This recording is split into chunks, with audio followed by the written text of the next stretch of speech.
نماز دن میں 5 بار فرض ہے، نوافل اس کے علاوہ ہیں۔ زکوٰۃ ہر سال اپنے مال میں سے جو صاحب نصاب ہے اس کے ذمے ہے 40واں حصہ خرچ کرے اللہ کی راہ میں، یہ فرض ہے۔ اس عمارت اسلام کا ایک حصہ ہے زکوٰۃ، جس طرح نماز ارکان اسلام میں سے ایک حصہ ہے، زکوٰۃ بھی ایک ستون ہے۔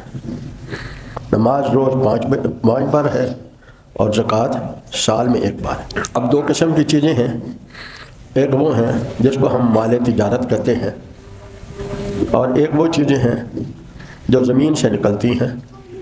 زمین سے نکلنے والی سبزیوں پر عشر نہیں ہے، صرف جو غلے شمار ہوتے ہیں، جو شمار ہوتے ہیں کہ یہ غلے ہیں، ان پر، پھلوں پر بھی ہے کیونکہ وہ غلوں کی قسم میں سے ہیں، ان پر عشر ہے۔